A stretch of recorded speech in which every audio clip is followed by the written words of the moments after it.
नमस्कार, आप देख रहे हैं जी न्यूज। आपके साथ हूं मैं रुबिका लियाकत। क्या देश में राष्ट्रीय गीत वंदे मातरम का विरोध छोटी सोच का नतीजा है? क्या आप देशभक्ति के लिए भी गाइडलाइंस जारी करनी जरूरी हो जाएगी? और वंदे मातरम के विरोधियों के लिए देश पहले है या धर्म, ये बड़ा सवाल। ये सवाल उठे हैं यूपी के मुख्यमंत्री योगी आदित्यनाथ के वंदे मातरम विवाद पर बयान के बाद। कल लखनऊ में योगी आदित्यनाथ ने कहा कि देश 21वीं सदी में है, लेकिन विवाद इस बात पर हो रहा है कि देश में वंदे मातरम गाया जाएगा या नहीं। और ये विरोध देश में संकीर्ण सोच का नतीजा है, छोटी मानसिकता का नतीजा है।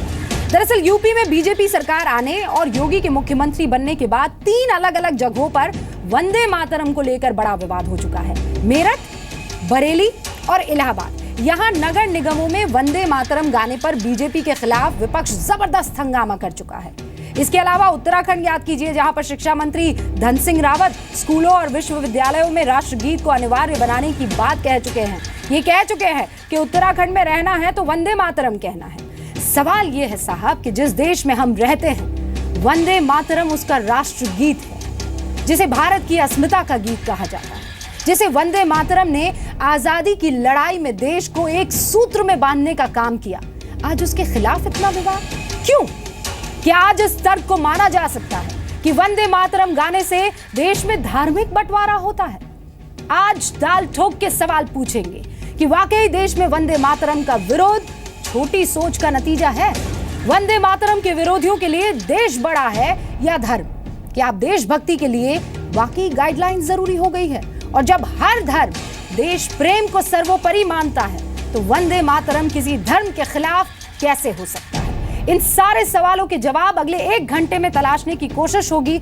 और इसीलिए इस पक्ष को रखने के लिए हर फ्रेटर्निटी से, या ये कहिए पॉलिटिकल पार्टी से, हमारे साथ मेहमान जुड़ चुके हैं।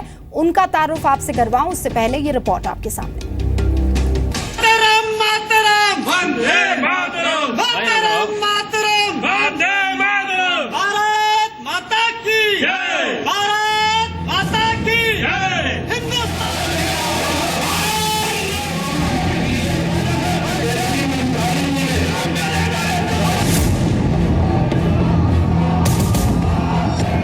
हिंदुस्तान में रहना होगा, वंदे मातरम कहना होगा, हिंदुस्तान में रहना होगा, वंदे मातरम कहना होगा। एक अल्लाह की इबादत हम करते हैं। हम किसी भी चीज़ की वंदना नहीं कर सकते।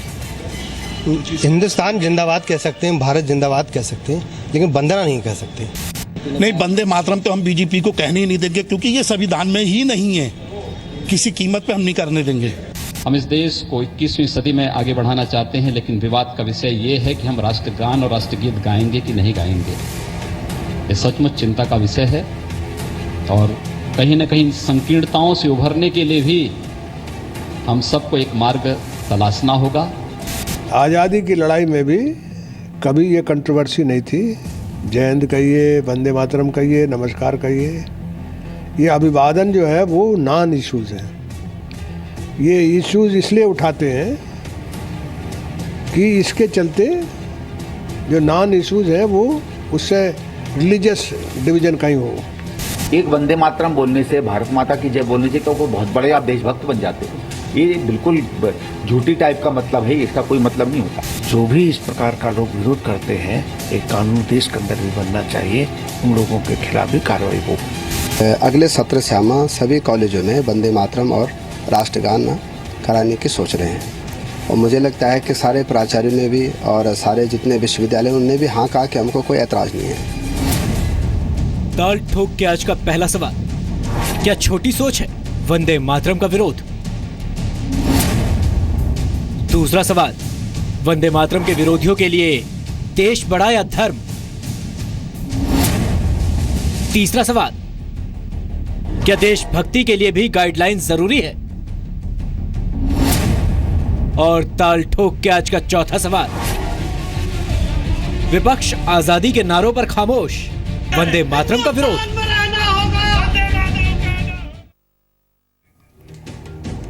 और इस वक्त हमारे साथ सुनील सिंह यादव साहब, जो कि समाजवादी पार्टी के प्रवक्ता है, समाजवादी पार्टी से एमएलसी हैं।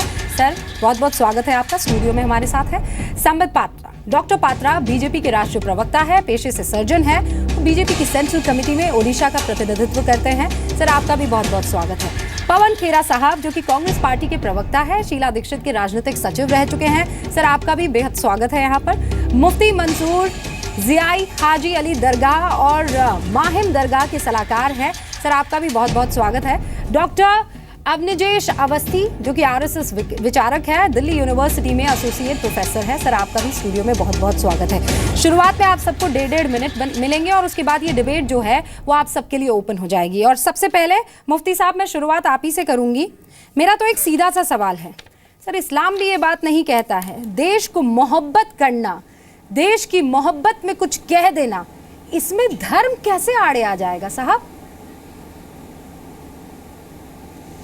रूबी का हिंदुस्तान पिछले 70 सालों से इस तरीके से जी रहा है और यहाँ के लोग इतने अच्छी तरीके से यहाँ पर जी रहे हैं। कभी भी हमारे हिंदू भाइयों ने इस बात पर हमें ज़ोर डालने की कभी कोशिश नहीं की कि आपको वंदे मातरम कहना होगा। कंडीशंस ये है कि कुछ सियासी जमातें इस तरीके के भेदभाव डाल करके हिंदू और मुसलमानों के बीच में खलीज पैदा करना चाहते हैं और ये कंडीशन बनाना चाहते हैं कि भाई मुसलमान अलग है और हिंदू अलग है। हिंदुस्तान से जो मोहब्बत की बातें हैं, मुसलमान जितनी मोहब्बत करता है वो कोई दूसरा मोहब्बत नहीं कर सकता।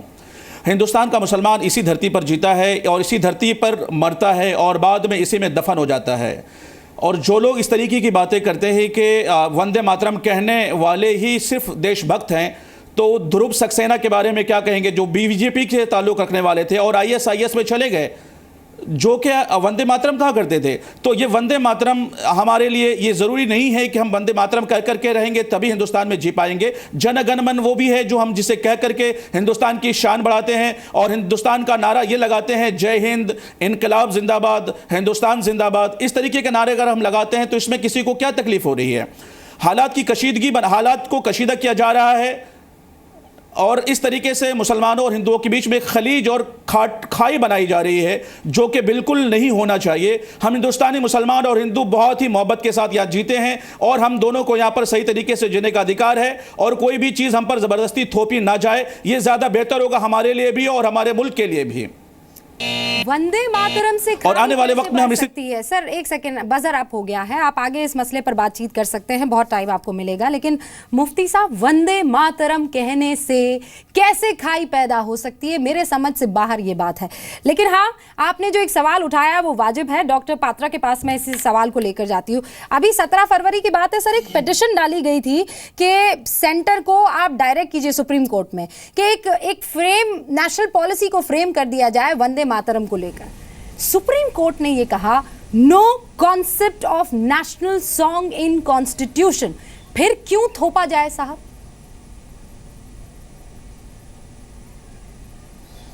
देखिए रूबिका जी, मेरा स्पष्ट मानना है कि कुछ विषय डिबेट से परे होते हैं और कुछ विषय कोर्ट क्या कहती है, हम क्या कहते हैं, उससे परे होते हैं। क्या हमें अपने माता पिता का सम्मान करना चाहिए? इस पर कोर्ट कुछ भी कहे, संविधान कुछ भी कहे, हम सम्मान करते हैं माता पिता का। ठीक उसी प्रकार नेशनल सॉन्ग, वो नेशनल सॉन्ग तो है, चाहे संविधान में कहा गया हो या ना कहा गया हो। क्योंकि आप याद करिए, जनवरी 24, 1950 में जब कॉन्स्टिट्यूएंट असेंबली की बैठक हुई थी तो हमारे देश के प्रथम राष्ट्रपति राजेंद्र बाबू जी ने अपने डिक्लेरेशन में कहा था कि आज ये कॉन्स्टिट्यूएंट असेंबली डिक्लेयर करती है कि जितना सम्मान हम राष्ट्रगीत अर्थात जनगण मन को देते हैं, नेशनल एंथम को देते हैं, उतना ही सम्मान आज से नेशनल सॉन्ग के रूप में वंदे मातरम को दिया जाएगा। क्योंकि हजारों लोगों की जीवन की आहुति इस गान के साथ संबंधित है। और आज जनगण मन और वंदे मातरम पर भी हम हिंदू मुस्लिम की सियासत पे उतर आए हैं। आप देखिए 1938 में पहली बार अगर किसी ने वंदे मातरम पर ऑब्जेक्ट किया था तो वो जिन्ना था। जिन्ना ने ऑब्जेक्ट किया था, जबकि महात्मा गांधी की हर प्रेयर सभा वंदे मातरम से ही शुरू होती थी। उसके बावजूद जिन्ना ने ऑब्जेक्ट किया था। तो मैं इसे पूरा जो स्ट्रेटेजी अब शुरू हो रहा है इतने वर्षों के बाद, मैं इसे कहूंगा रिवाइवल ऑफ जिन्ना फिलॉसफी। कहीं ना कहीं ये जो बंटवारे की फिलॉसफी है कि देखो अब हिंदुस्तान में एक पर्टिकुलर धर्म के लोग ज़्यादा हैं या हो रहे हैं संख्याबद्ध, तो अब हम अपनी मनमानी करेंगे। हम पहले तो नहीं मना करते थे, वंदे मातरम तो पहले गाते थे, अब अचानक ऐसा क्या हो गया कि अब ये कह रहे हैं कि वंदे मातरम नहीं गाएंगे? ये जिन्ना फिलॉसफी। ठीक है डॉक्टर पात्रा, सवाल मेरा ये है कि क्या एक वंदे मातरम कहने या नहीं कहने से देशभक्ति का परिचय मिल जाएगा? इस सवाल का जवाब तलाशने की कोशिश हो रही है। ठीक है, अब पवन खेड़ा साहब मैं आपके पास आ रही हूँ। भगत सिंह, मदन लाल ढींगरा, खुदीराम बोस, रोशन सिंह, राम प्रसाद बिस्मिल, अशफाक उल खान, इतने नाम हैं कि मैं गिन गिन कर थक जाऊंगी। पवन साहब, ये जब वंदे मातरम कहकर सूली पर चढ़ गए थे, फांसी पर चढ़ गए थे, इन्होंने तो नहीं सोचा होगा कि मजहब आ जाएगा बीच में और वंदे मातरम से बंटवारा हो जाएगा। बिल्कुल सही बोल रहे हैं। और ये जितने भी नाम आपने गिनाए हैं उनमें से आपको एक भी संघ की विचारधारा का नहीं दिखेगा।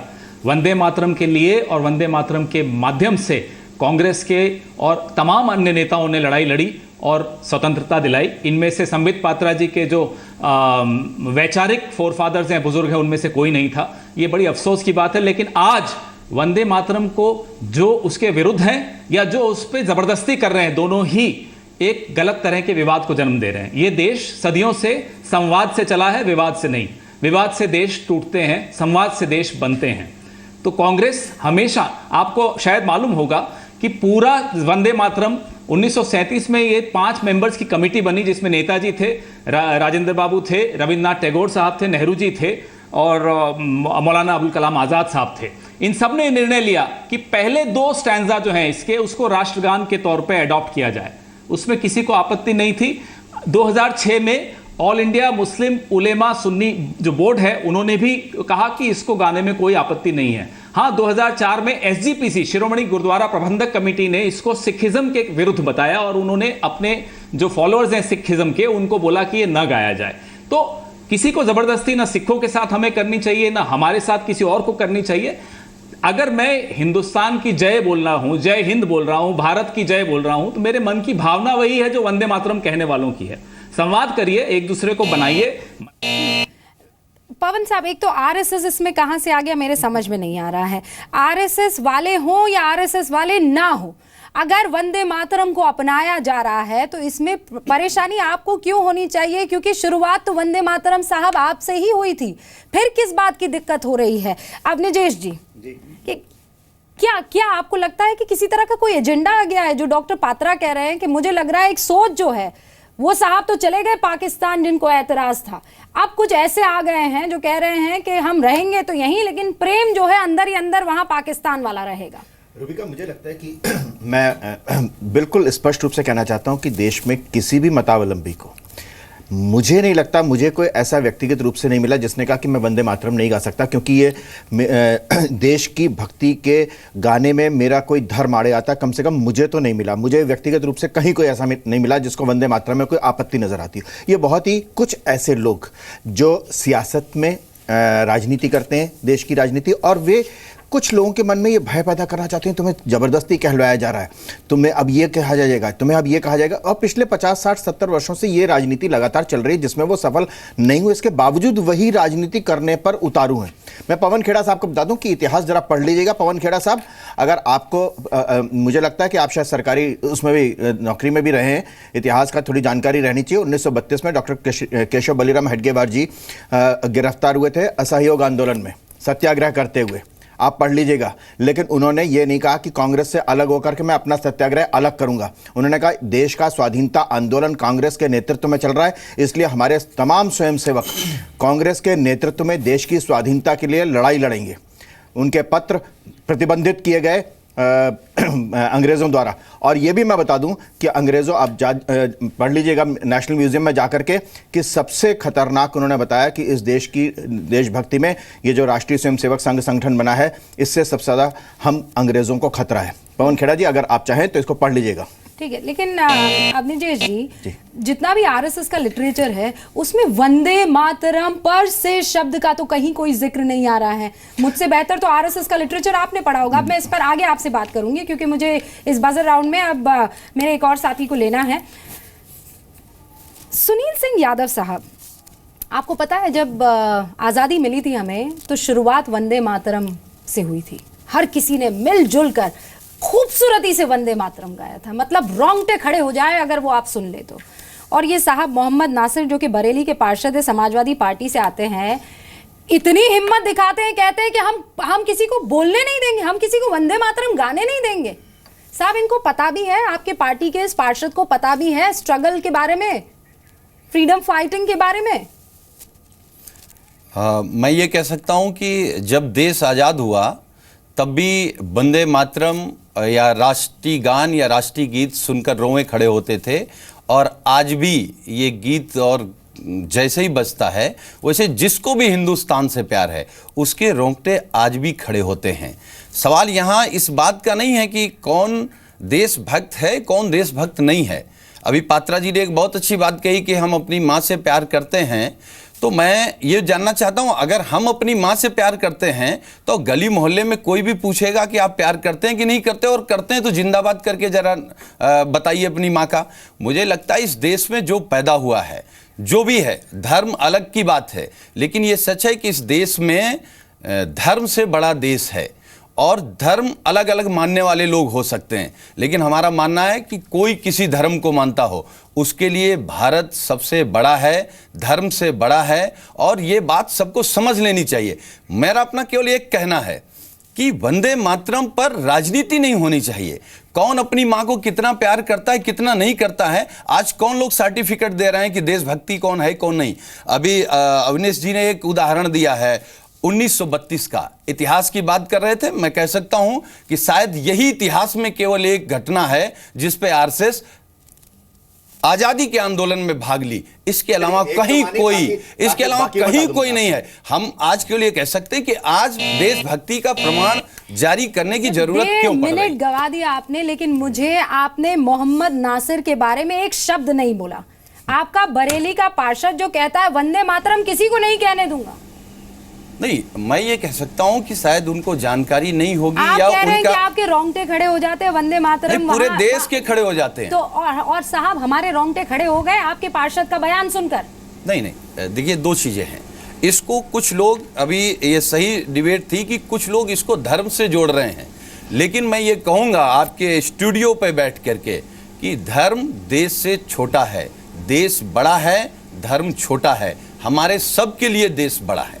तो मोहम्मद नासिर साहब के लिए क्यों नहीं है? उनके लिए कोई मुझे लगता है कि वो देख रहे होंगे आपका चैनल, नहीं आ रहा तो है। उनको समझ में आ जाएगा कि ये देश की आजादी केवल किसी हिंदू ने नहीं, हिंदू, मुसलमान, सिख, ईसाई, जितने भी धर्म यहाँ रहते हैं, पार्टी की तरफ से भी होगा। मैं कह रहा हूँ, उनको अपने आप मैं कह रहा हूँ कि पार्टी की तरफ से भी मैं वही बात कह रहा हूँ कि इस देश को आजादी दिलाने के लिए सबने अपनी जान गंवाई है। उस समय कहीं जाति, धर्म और कुछ विशेष वर्ग नहीं था। साहब एक सेकंड सुनिए, क्या मेरठ में हो गया, बरेली में हो गया, इलाहाबाद में हो गया, ठीक है, आपके भी पार्षद वहां पर थे जो बैठे रहे आराम से, पैर पर पैर चढ़ाकर वो लोग बैठे रहे और वंदे मातरम। मैं कह रही हूँ चलिए कोई गाइडलाइंस नहीं है, पर जब मैं किसी की मैं अपने वतन की तारीफ कर रही हूँ या उसकी मोहब्बत में खड़ी हो गई हूँ, तो उस मोहब्बत में आप साथ नहीं देंगे, आप उकसाएंगे? नहीं, हम बिल्कुल साथ देंगे, लेकिन अगर ये कोई राजनीतिक दल टारगेट करके कहे कि नहीं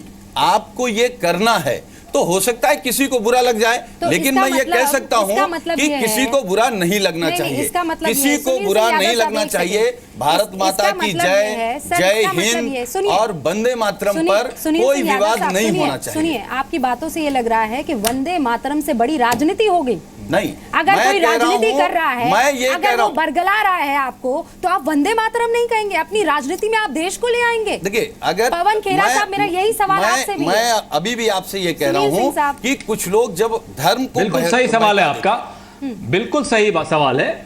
इसमें कहीं भी देश से सर्वोपरि और कुछ हो नहीं सकता, लेकिन जैसा कि मैंने कहा, ये देश संवाद से चलाइए। कोई भी सरकार आए उसको विवाद इस तरह के जनरेट करने का कोई अधिकार नहीं होता, वो इसलिए नहीं चुने जाते हैं। उन्हें संवाद करना सीखना चाहिए, तलवार के जोर पे नहीं देश चलते। मुझे बहुत ईमानदारी से ये बताइए, मैं खड़ी हूँ, मेरे साथ 4 और लोग खड़े हैं और मोहब्बत पे वंदे मातरम गाया जा रहा है, ठीक है, मान लीजिए उसमें से 4 लोग जो है राजनीति कर रहे हैं।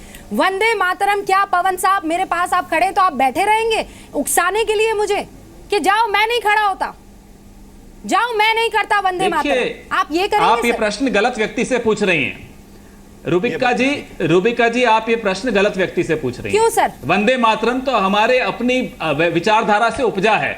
वंदे मातरम कांग्रेस कि एक बहुत बड़ी धरोहर और देन है इस राष्ट्र को, आप मुझसे क्यों प्रश्न पूछ रही हैं? मैं तो वंदे मातरम पे खुद खड़ा हूंगा और इसलिए आप जिनसे पूछा, नहीं आप माफ कीजिएगा, नहीं, विरोध कोई नहीं कर सकता इसका, कांग्रेस ही हो या कोई हिंदुस्तानी इसका विरोध नहीं कर सकता। गलत बोल रही हैं आप। तो कौन थे फिर ये लोग? गलत है ये बात। तो ये कौन थे? आप समाजवादी से पूछिए, बिल्कुल ये इसका विरोध संभव ही नहीं है। लेकिन मीम अफजल का बयान दिखाया गया रिपोर्ट में, उसकी भावनाओं को आहत हो रही हैं, अभी मीम अफजल का बयान दिखाया गया है। आप तलवार के जोर पे नहीं फोर्स कर सकते। तलवार के अगर उनके धर्म में ये बात नहीं हो पा रही है तो उनको समझाइए। ये क्या मतलब है कि आप जोर जबरदस्ती करेंगे? पवन साहब, ये तो आप अपने ही आइए, माफ कीजिएगा रूपिका जी, मुझे 30 सेकंड और चाहिए। ठीक है, माफ कीजिएगा, मुझे बोलने दीजिए। ये अवस्थी जी को तो दीनानाथ बत्रा जी की पुस्तकों से 50 लूंगा, आप मुझे बोलने दीजिए। लेकिन अवस्थी जी ने तो दीनानाथ बत्रा जी की किताबें पढ़ी हैं, इन्हें इतिहास का कुछ आइडिया नहीं है और ना मैं इनसे इतिहास पे कोई डिबेट करना चाहूंगा। हिंदुस्तान की संस्कृति में आस्ति और नास्ति, द्वैत और अद्वैत, आकार और निरंकार के बीच संवाद चलता रहता है, विवाद नहीं होता है। और इस संवाद की परंपरा मेरे अपने देश की और मेरे धर्म की परंपरा है। मैं उसको ये अवस्थी जी जैसे लोगों द्वारा कम नहीं होने दूंगा। ये मेरा हिंदू धर्म है, जिसमें मैं विवाद नहीं करता हूँ और संवाद बनाने की कोशिश करता हूँ। और यहाँ चारवाक की संस्कृति है, नहीं क्योंकि धर्म से जोड़ रहे हैं, भागने के बाद हिंदू धर्म से जोड़ रहे हैं। पवन जी, इतिहास का इनको आइडिया नहीं है। कौन से असहयोग आंदोलन में आरएसएस आई मुझे तो ये बता दें। आप मेरी बात सुन लीजिए। आप अभी आपने हिस्ट्री के पन्ने पलटे, उसमें आपने बताया कि कुछ लोगों को परेशानी थी, बकायदा एक कमेटी बैठी थी। 1937 में मौलाना अबुल कलाम का भी जिक्र आपने किया सर। वो मुसलमान नहीं थे, वो पैरवी नहीं कर सकते थे मुसलमानों की, उनके धर्म की भावनाओं को आहत नहीं पहुंचाया जाता। उन्होंने तो 2 स्टैंजा दिए ना, जिस तरह से फिर क्यों इस पर पॉलिटिक्स हो रही है सर? उनसे बड़ा मौलाना कौन हो सकता है? 2 स्टैंजा लिए गए, इस पे पॉलिटिक्स जो कर रहे हैं, इस पे पॉलिटिक्स करने वाले आपके स्टूडियो में बैठे हैं अवस्थी जी और संबित पात्रा जी। उसमें पॉलिटिक्स हम नहीं कर रहे, इसमें क्या पॉलिटिक्स हो सकती है? मोहम्मद जफर बचे ही नहीं, आप मुझे बताइए। नहीं जानते सर, विवाद आप लोग कर रहे हैं। अभी आपने कुछ सेकंड पहले ये कहा कि कांग्रेस के किसी पार्षद ने कोई विरोध नहीं किया। मीम अफजल का बयान दिखाया। मोहम्मद जफर कौन है सर? उन्होंने भी कहा तो गलत, इसका विरोध क्या हो सकता है? मोहम्मद जफर जो है वो पार्षद है कांग्रेस के, नहीं हो सकता। मोहम्मद जफर पार्षद है, मैं आ सकता हूं रूबिका और जी? वो विरोध कर रहे थे वंदे मातरम को लेकर। वो कह रहे थे हम नहीं करेंगे, हम नहीं गाएंगे वंदे मातरम। देखिए, मैं आपको फिर से दोहराता हूं, इससे न वो देशद्रोही हो गए हैं, न जो ये वंदे मातरम कहने वाले जो स्टूडियो में बैठकर ऊंची ऊंची आवाज में चिल्ला रहे हैं वो बहुत बड़े देश प्रेमी हो गए हैं। देश इन सबसे ऊपर है, इनका न देश इससे कमजोर होगा, न इनका धर्म। रूबिका जी, यही मैं कहना चाहता हूं कि देश इन सबसे ऊपर है। देश एक परिवार के अधीन नहीं रह सकता। एक परिवार ने बलिदान नहीं किए जिन्होंने कोई बलिदान नहीं किया। पवन जी, इस भावना से जरा बाहर निकलिए। और मैं आपको बता दूं, आपको बता देता हूं, प्रतीक होते हैं देश में। रूबिका जी, आपने सही मायने में आपने सारे शहीदों के नाम गिनाए। लाठी गोली खा करके वंदे मातरम कहते थे और आज कह रहे हैं कि आप जबरदस्ती किसी से वंदे मातरम नहीं कहलवा सकते। जबरदस्ती से कहने की बात नहीं है, वहां पर लाठी और गोली खाई जाती थी, उसके बावजूद वंदे मातरम बोलते थे। इस देश की स्वाधीनता आंदोलन का इतिहास ये है पवन जी, आपको अगर ना मालूम हो तो जाके पढ़ लीजिए। वंदे मातरम के लिए लोगों ने फांसी पे चढ़े, लाठी खाई, गोली खाई, मना करने के बावजूद उन्होंने वंदे मातरम किया। जब लाठी गोली खा रहे थे तब आप लोग कहां थे? आप लोग तो इस बारे में हम लोग वहीं थे। आपका तो कोई नैतिक पवन खेड़ा जी, आप तो सरकारी नौकरी में थे। अरे आप छोड़िए, आप कहां थे हमें मालूम है। राय बहादुर थे, ऐसे तमाम लोग राय बहादुर थे, ऐसे तमाम लोग राय बहादुर। रुक जाइए सर, रुक जाइए, 1 सेकंड रुक जाइए। बात देश की और वंदे मातरम की हो रही है। वो तो माफीनामे लिखते रहे। मैं वीर सावरकर नहीं कहता, स्वतंत्र वीर सावरकर थे जो अंडमान निकोबार में जिन्होंने नाखूनों से किताब लिखी है। अरे छोड़िए, न वो स्वतंत्र थे न वो वीर थे, बस सावरकर आपके हिसाब से नहीं थे ना। चिट्ठियां लिखते थे अंग्रेजों से माफी मांगने। एक दिन जेल में रहना पड़ जाएगा, देश के लिए मालूम चलेगा। ना बदलेंगे इतिहास को। ऐसा आवाज बंद करनी पड़ेगी। आप छोड़िए जेल में रहने की बातें, हमारे पास चिट्ठियां पड़ी है उनकी जो अंग्रेजों को वो माफी के लिए लिखते थे। आप मत ठेका लीजिए देश प्रेम का। आप कौन होते हैं ठेकेदार बनने के? मेरा व्यूअर बहुत टाइम निकाल के डिबेट देखने आता है, वो ये समझने के लिए आता है कि देश में चल क्या हम भी रहा है। टाइम लगा के बात कर रहे हैं। इसका क्या अर्थ है कि इस तरह की इतिहास को तोड़ मरोड़ देंगे? तू मैं होगी तो इस मुद्दे पर बात नहीं हो पाएगी। नहीं, आप कौन नहीं होगी समझिए, अगर वक्त ये इस जाया तरह से नहीं कर इतिहास को सकते तोड़ेंगे हैं। मरोड़ेंगे। आप लॉजिक रखिए, पर्सनल अटैक नहीं। वंदे मातरम गा लेने से क्या चीजें बदल जाएंगी, या अगर उसे नहीं गाएंगे तो वाकई क्या आप देशभक्त नहीं होंगे? ये वो सवाल है जो आज उठाए जा रहे हैं। लेकिन मैं इस डिबेट को आगे बढ़ाऊं उससे पहले एक छोटी सी जानकारी। मेरे साथ की जो तस्वीर आप देख रहे हैं, इस वक्त देश के गृह मंत्री राजनाथ सिंह, अक्षय कुमार जो एक्टर हैं, उन्होंने एक आइडिया दिया था कि क्यों ना वो जवान जिन्होंने बलिदान दिया है देश के लिए, उनके परिवार वालों को मदद करने के लिए एक वेब पोर्टल जो है वो लॉन्च किया जाए, जिससे आप सहायता राशि के तौर पर उनको सीधा पहुंचा सकते हैं। उसी पोर्टल की शुरुआत, इनॉग्रेशन यहाँ पर करते हुए नजर आ रहे, लॉन्च करते हुए गृह मंत्री और साथ में अक्षय कुमार भी है। बहरहाल अब इस मुद्दे को मैं आगे बढ़ाती हूँ और इसी तस्वीर से जोड़ती हुई मुफ्ती साहब मैं आपके पास आ रही हूँ। मुफ्ती साहब, एक एक जवान जो पूरे देश की रक्षा के लिए अपने आप को खत्म कर देता है, निस्त नाबूद कर देता है, परिवार का वो चिराग बुझ जाता है, और हम यहाँ बहस करते हैं कि वंदे मातरम हम गाएंगे कि नहीं गाएंगे। रूबी का बहुत बड़ा सवाल है, और सच्ची बात यह है कि हमारे वालिद मोहतरम ने भी हिंदुस्तान के लिए अपना खून बहाया। मैं आपको बताना चाहता हूं कि जो हमारे ब्रदर, हमारे दोस्त संबित पात्रा जी ये कह रहे थे कि जिन्ना की आइडियोलॉजी है, तो मैं आपको बता दूं कि जिन्ना जैसे लोगों को हमने अपने जूते की नोक पर रख करके हिंदुस्तान से बाहर कर दिया है। हम उनकी आइडियोलॉजी पर नहीं जीते हैं। हमारा मकसद है हिंदुस्तान के लिए जीना और हिंदुस्तान के लिए ही मरना। हम वो सब साहब सुनिए, उन्होंने तो कहा था कि सुनिए ना साहब, मोहतरमा, अरे अलग लोगों को, फिर क्यों आपको परेशानी? मोहतरमा सुन लीजिए, मोहतरमा सुन लीजिए, हम वो सपूत हैं जो अपने मादरे वतन से ऐसी मोहब्बत करते हैं कि इसी में जीते हैं और इसी के अंदर समा जाते हैं। हम यहाँ से उड़ करके किसी पाकिस्तान या किसी और जगह नहीं चले जाते हैं। मैं आपको बताना चाहूंगा कि हिंदुस्तान की सरजमीन बॉम्बे के अंदर में बॉम्बे के अंदर हाउस लीडर रहने वाला मिस्टर अमीन खंडवानी, जिसने ये बात कह करके साबित कर दिया था कि वंदे मातरम नहीं कहेंगे। ये 1972 की बात थी, जब भी हमने ये कहा था वंदना हम किसी की नहीं कर सकते, हम इनसे मोहब्बत करते हैं, हम इससे चाहते हैं, लेकिन हम इसे पूजते नहीं हैं। हमारी आइडियोलॉजी ये है कि हम इस्लाम के मानने वाले, हम पूजा सिर्फ अपने रब की करते हैं, हम मोहब्बत करते हैं इस जमीन से जिस जमीन पर हम जीते हैं, हमें प्यार है इस जमीन से जिस जमीन पर हमारी मादर वतन है। ये हम इसे प्यार करते हैं, लेकिन इसे पूज नहीं सकते। आगे के लफ्जों पर आए हैं क्या? प्यार करना और पूजना अलग है, जिसमें ये कहा जा रहा है कि तू वो जमीन है जो मुझे फलती और फूलते हुए देखती है, तू वो जमीन है जिसकी वजह से मैं जी रहा हूँ, तू वो जमीन है जिसको मैं सलाम करता हूँ। आपको ये कहने में क्या दिक्कत है? ये जमीन वो है जिसे हम सलाम करते हैं, लेकिन सलाम करने का मतलब ये नहीं है कि हम इसे पूजते हैं। सलाम हर एक को किया जाता है, लेकिन पूजा हर एक को नहीं जाता, पूजा सिर्फ रब को जाता है। ये जन्नत निशान है। वंदे मातरम बोलने से ये जमीन हमारे लिए जन्नत निशान है, कल भी थी, आज भी है, इसलिए हमें यहाँ भटकाने की जरूरत नहीं है। देखिए, ये उनकी सोच ये थी कि हिंदुस्तान से मोहब्बत करना, और हम भी हिंदुस्तान से मोहब्बत करते हैं। बोलकर वो मुसलमान नहीं रहे साहब। सबसे पहली बात आपको बता दूं कि आप इस तरीके से ट्विस्ट नहीं कर सकते हैं, ट्विस्ट नहीं कर सकते हैं। जो लोग हम हिंदुस्तान से कल भी मोहब्बत करते थे वो मोहब्बत कर रहे हैं। वंदे मातरम, अच्छा, जो लोग वंदे मातरम नहीं कहते हैं, क्या सिख समुदाय के वो लोग जो वंदे मातरम नहीं कह रहे हैं, क्या वो हिंदुस्तान से मोहब्बत करने वाले नहीं है? क्या अगर हम वंदे मातरम नहीं कहेंगे, जय हिंद कहेंगे, तो क्या हिंदुस्तान से मोहब्बत करने वाले नहीं है? पॉइंट डॉक्टर पात्रा, जवाब दीजिए इस पर। हम मोहब्बत करते हैं हिंदुस्तान से, ये तो हिंदू मुसलमान कब से हो गया? हम जनम अगर कहते हैं, रुक जाइए एक सेकंड मुफ्ती साहब, हम जनम अगर कहते हैं तो क्या हम हिंदुस्तान से मोहब्बत करने वाले नहीं है? आप ले आइए ना गाइडलाइंस, कौन मना कर रहा है आपको? देखिए, पहली बात तो है, आप चाहती हैं कि हर चीज पे गाइडलाइन आए। गाइडलाइन बात तो कर रहे हैं, 3 तलाक में हम कह रहे हैं कि गाइडलाइन लेके आएंगे, तो ये कह रहे हैं नहीं नहीं, धर्म बड़ा है, संविधान नहीं मानेंगे, सुप्रीम कोर्ट को नहीं मानेंगे, तो गाइडलाइन लाने से मान लेंगे। आपका जो मूल प्रश्न है कि वंदे मातरम क्यों गाना है, अभी संदीप दीक्षित जी ने पूछा क्या वंदे मातरम गाने से ही देशभक्ति का सर्टिफिकेट हो जाएगा? क्या हो गया जो कोई वंदे मातरम नहीं गाएगा, क्या वो देशभक्त नहीं हो सकता है?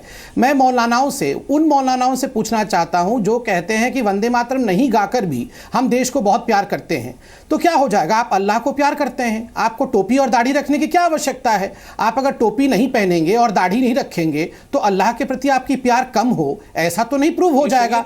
तो आप ये टोपी और दाढ़ी क्यों रखते हैं? ठीक उसी प्रकार जैसे आप नहीं, ठीक उसी प्रकार ये और वंदे मातरम वंदे मातरम इस देश के मिट्टी का हिस्सा है। सारे मुसलमान टोपी और दाढ़ी नहीं रखते हैं साहब। सर मैं आपके बीच में नहीं बोल रहा था, 40 मिनट तक आप लोगों को सुना हो। डॉक्टर पात्रा, इसमें हिंदू मुसलमान कहाँ आ गया? रूबिका जी, बहुत से अलग दूसरे माइनॉरिटीज के लोग हैं जो वंदे मातरम नहीं करते हैं या नहीं गाते हैं, या उनका जो रिलीजन है वो देशभक्त नहीं हुए।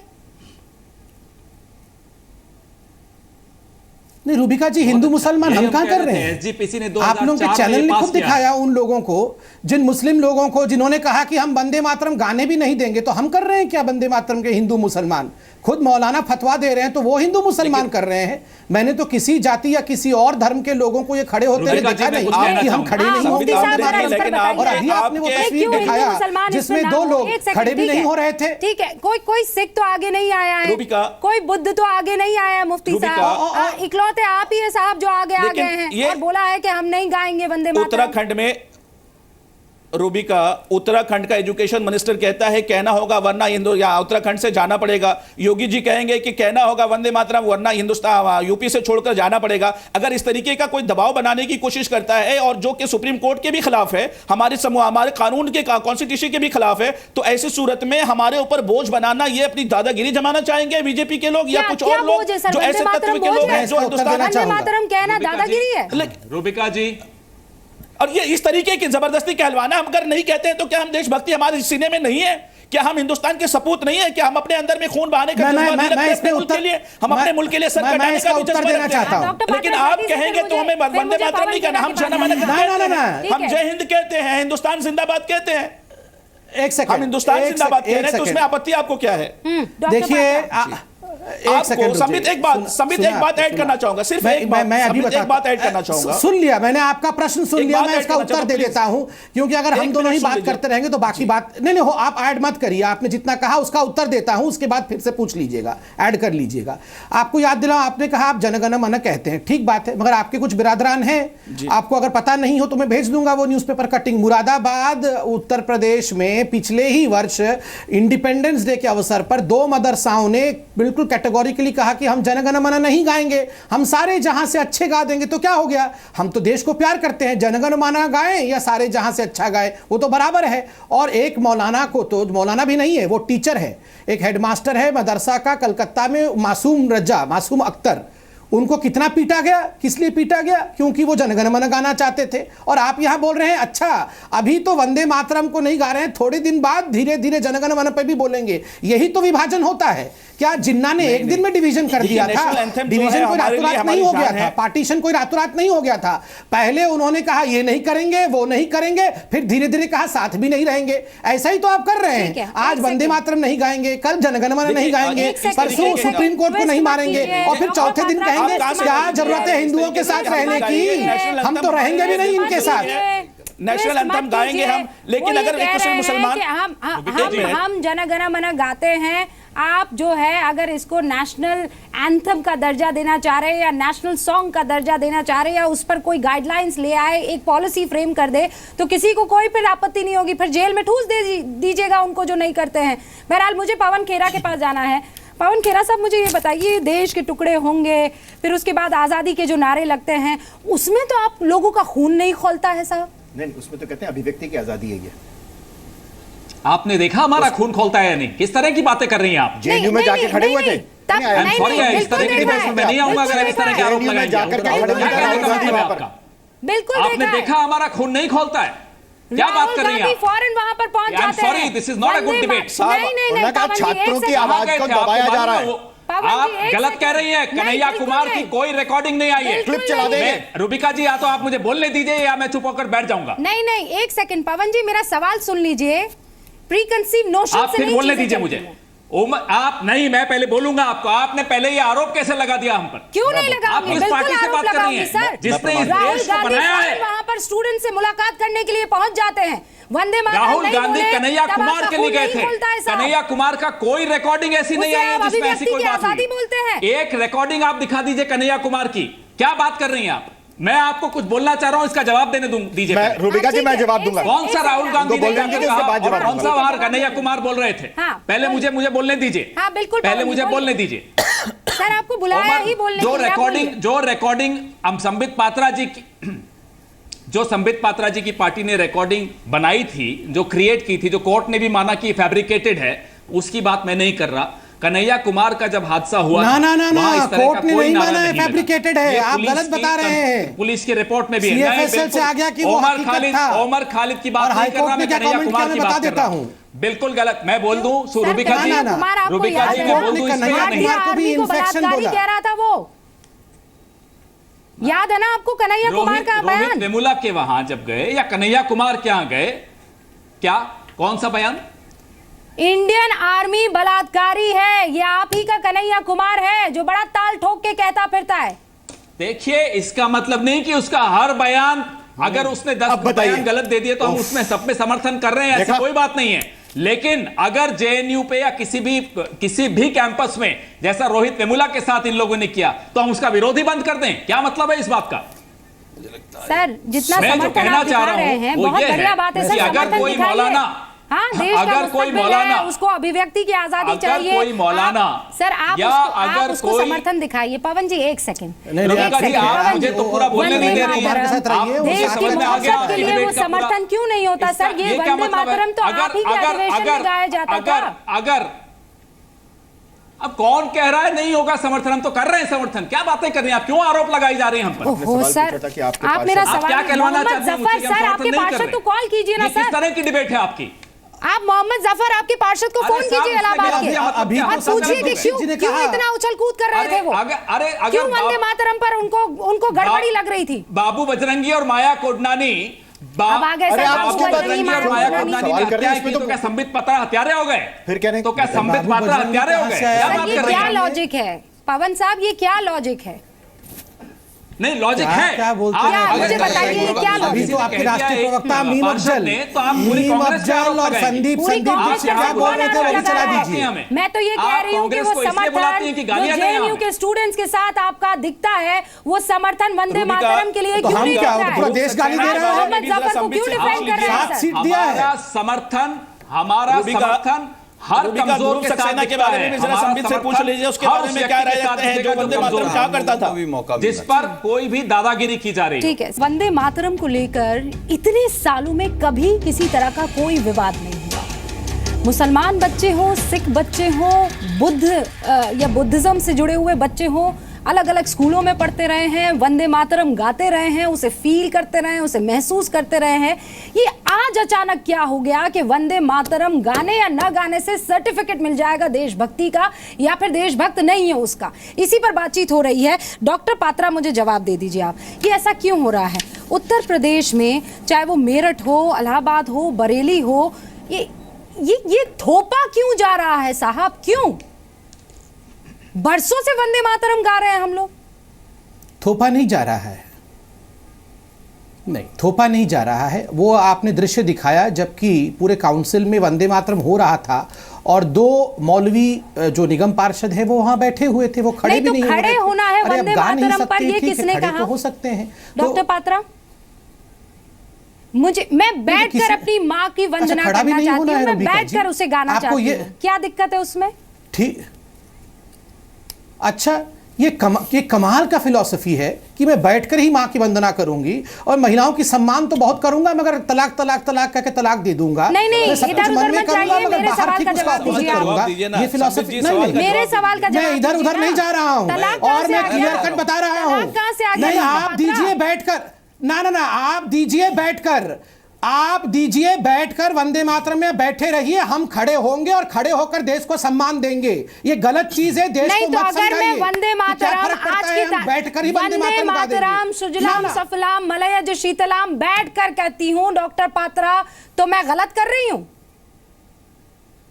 नहीं, ये बहुत बिल्कुल आप गलत मैसेजिंग लोगों को टीवी चैनल के माध्यम से दे रही हैं रूबिका जी। अगर आप कहती हैं कि मैं बैठकर ही वंदे मातरम गा सकती हूं, बैठकर ही जनगण मन गा सकती हूं, तो एक बहुत खराब संदेश देश के लोगों को जा रहा है। हमारे और आपके बैठने से दोनों अलग चीज है, बिल्कुल दोनों अलग चीज है। देखिए कुछ मुसलमानों ने इस पे, कुछ मुसलमानों ने इस पे भी ऐतराज किया है, कुछ मुसलमानों ने इस पे भी ऐतराज जज किया है। क्या दिक्कत है? रुकिए डॉक्टर पात्रा, ना, रुकिए डॉक्टर पात्रा, मैं इस बात मिक्स मत कीजिए, ऑब्जेक्ट करता हूं, मिक्स मत कीजिए, ऑब्जेक्ट करता हूं। नहीं पात्रा साहब, बैठकर ही वंदे मातरम गा दूंगी, ये क्या मजाक बना रहा है?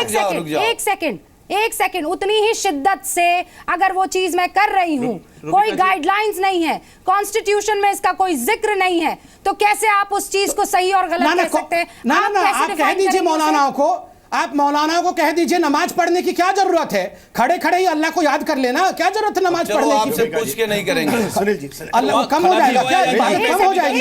एक सेकंड, हाँ, वहाँ खड़ा भी होया जाता है और बैठा भी जाता है। संबित पात्रा जी, मौलाना सर, साहब, आप तो वंदे मातरम बोल ही नहीं रहे हैं मुफ्ती साहब, आप कहाँ से आ रहे हैं बीच में? और यहाँ भी खड़ा हो, तो इसमें धर्म और यहाँ भी खड़ा हो जाता है, यहाँ भी खड़ा हो जाता है। कुल मिलाकर आप सब राजनीति करते हैं। दुरुक सक्सेना भी वंदे मातरम कहता था, उसके बारे में पूछिए ना। किसी भी आदमी को उठाकर कहिए वंदे दुरुक सक्सेना भी वंदे मातरम कहता था, उसके बारे में बता दें। किया है, जाते ही उनको वंदे मातरम कहा और पलट के उन्होंने मुझे वंदे मातरम कहा है। उसमें कोई हिंदू मुस्लिम सिख ईसाई नहीं था।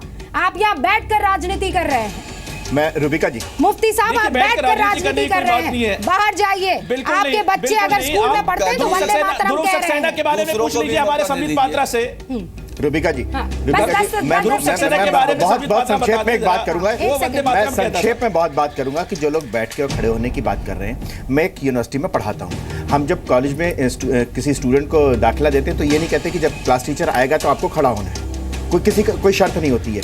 लेकिन जब मैं क्लास में घुसता हूं तो सभी स्टूडेंट खड़े होते हैं, एहतराम खड़े होते हैं। और अगर कोई बैठा रहता है और टेबल पर पैर रख के कहे कि मैं भी आपकी उतनी इज्जत कर रहा हूं, मैं बैठा हुआ हूं, बिल्कुल गलत है ना? बिल्कुल यही गलत है, बिल्कुल बस एग्जैक्टली यही मैं कह रहा हूं। हाँ सर, जल्दी से 5 सेकंड। देखिए, मैं केवल एक चीज कह रहा हूं, एक तो सबको ये ठीक से समझ लेना चाहिए कि देश से बड़ा कुछ भी नहीं है। मोहम्मद नासिर को समझा दीजिए। नहीं, मैं आपके चैनल पे बोल रहा हूँ और इस पे हिंदू और मुसलमान नहीं आना चाहिए। मैं केवल एक सवाल कर रहा हूँ। पात्रा साहब अभी बोल रहे थे कि जिसको नहीं गाना है वो देश छोड़ के चला जाए। पात्रा साहब, आप किस हैसियत से मुसलमान को कह सकते हैं? एक मिनट, ना गाने पर भी नहीं कह सकते और ना ही भारतीय जनता पार्टी तय कर सकती है। आप इस देश में समाज को और देश को बांटने का काम मत करिए। देश को एक रख करके, इस देश को एक रख करके मजबूती के साथ आगे बढ़ो। आपने कहा कि अगर आप नहीं गाना है तो आप चले जाइए। एक सेकंड रुक जाइए। अगर आपको सिखाना ही है तो जरा वतन के लिए मोहब्बत सिखा दीजिए अपने पार्षदों को। टूटने और तोड़ने की बात आप मत कीजिए। जनता पार्टी को नहीं, मोहब्बत जगाइए, मोहब्बत वतन के लिए, राजनीति नहीं। बहुत बहुत शुक्रिया आप सभी का मेरे साथ जुड़ने के लिए। आप देखते रहिए जी।